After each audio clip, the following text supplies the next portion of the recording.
My wife got punched in the face by a fake HOA cop. Yeah, you heard me right. She hit the ground hard, blood on her lip, eyes wide like she was trying to reboot reality. And the man who did it just stood over her, reading out Section 7 violation, unauthorized fence height, like he was issuing a parking ticket. That was the moment I knew this wasn't about fences, this wasn't about neighborhood rules, this was war. It didn't start with the punch, though. I was in the garage half listening to a podcast fixing a hinge. The HOA had already warned me about excessive structural confidence, that's what they called it. Only in this neighborhood does a hinge become a threat. Lena, my wife, was out back, yoga mat laid out, trying to breathe through the stress. Then came the boots, heavy 3 sets of them hitting the ground like a raid team was here to extract someone. They marched in with tactical vests, earpieces, HOA patches that looked like they'd been printed on a cricket machine by someone who had never done a push-up. One had a clipboard, one had a GoPro strapped to his chest, and across the street, Karen, the self-proclaimed queen of the HOA, stood on her porch like she was directing an episode of Law and Order Lawn Unit. Lena told them, calm as stone. "We appealed that notice, it's pending." Clipboard guy shot back. "Pending doesn't mean compliant." Then stepped in closer. She didn't move. He raised his fist and drove it straight into her face. I froze. Not because I was weak, but because I'd been here before. Fall 2011. My rookie didn't act fast enough when a man reached inside his jacket. 2 lives gone. That memory still haunts me, and now here it was again, except this time it was Lena. The wrench in my hand dropped, clanged once on the garage floor. My body finally moved. By the time I reached her, she was on her knees, blood running down her chin. She looked up and muttered, "That's gonna bruise. That's my wife, bleeding but fearless." I turned on him. "You hit a combat medic for defending a fence." He shrugged. Karen chimed in, syrupy and smug. "She's obstructing neighborhood line of sight, that's a safety issue." I looked at Karen without even turning my head. "Film this next part." We stared them down until they backed off, realizing we weren't the easy targets they thought. But I wasn't finished. That night I sat with the HOA manual, every page, every outdated clause highlighting until my hands shook. And there it was, page 87, section 12C. Enforcers must have written consent signed by the homeowner or present legal documentation authorized by a municipal governing body. They had neither, which meant the moment they stepped on my lawn, they weren't enforcing anything. They were pretending. But things didn't end there. Next morning, a manila folder lay on our doorstep. Inside was our fence citation stapled to a photo of Lena, not outside, not in the yard, but in the hallway of our own home. Taken from inside. No timestamp, no watermark. Just one line scrawled in red ink. "We're always watching. Compliance begins at home." They had been inside. Not to steal, not to hurt, just to prove they could. That's when the ground shifted. This wasn't petty harassment anymore. This was power intimidation, a sick game. I tore through the house, dismantling outlets, cutting drywall, searching for hidden lenses. Nothing. But that silence afterward? Deafening. I couldn't breathe. Couldn't stop shaking. Lena put a hand on my shoulder and said, "You're spiraling." She was right. I felt broken. For the first time in years, I thought about giving up, selling the house, walking away. Maybe they'd win. Maybe it wasn't worth the risk. And for a moment, I actually believed that lie. But then I found the file, buried deep in the HOA system, disguised as amenity scheduling, a spreadsheet titled Compliance Retention Tier Index. 43 names, addresses, mortgage balances, all veterans, widows, retirees. Next to Lena's name, high interference. Next to mine, unrecoverable.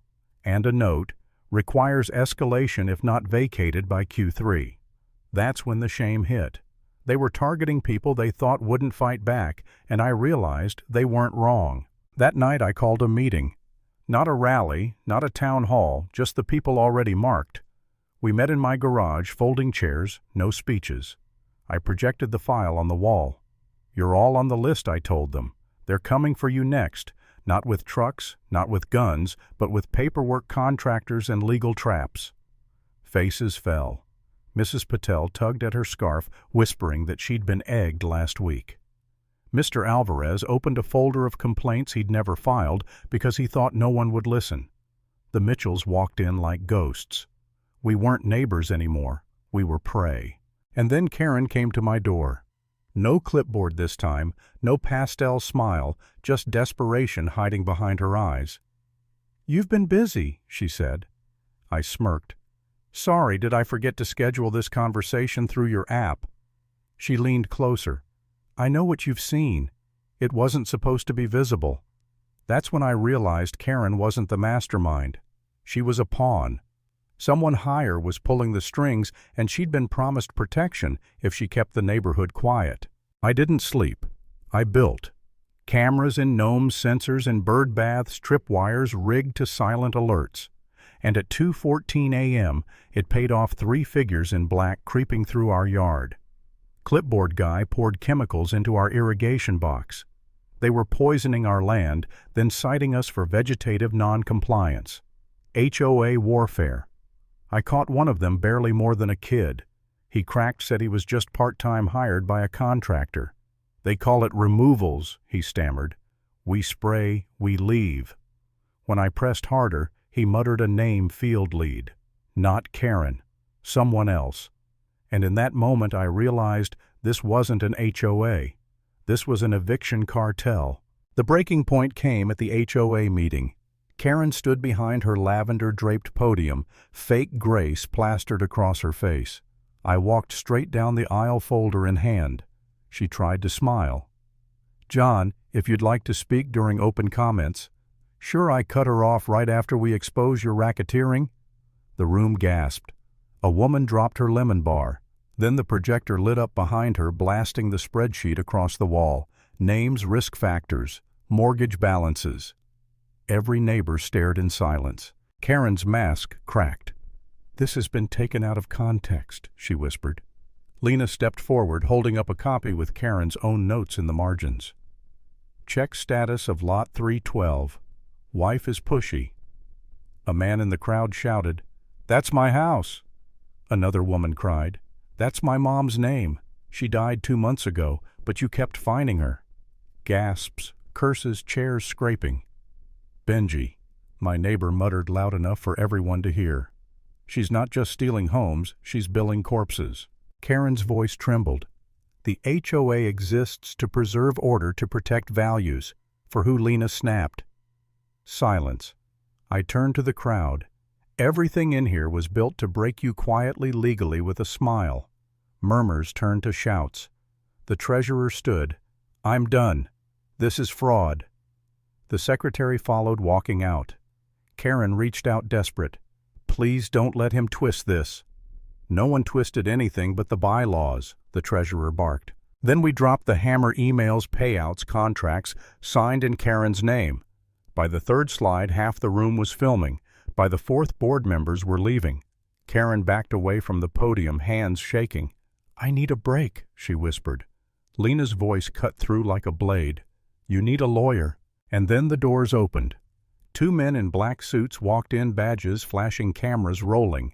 Not HOA, not City Code Federal. They marched straight past Karen's pastel mask, boxed up her files, and cuffed her in front of everyone. Neighbors filmed. No one looked away. That's where it ended for Karen. Not with her yelling, not with her triumphant speech, just silence, the kind you hear when a tyrant realizes she's nothing more than a pawn. So yeah, my wife got punched by a fake cop over a fence. They came for our home, our peace, our lives.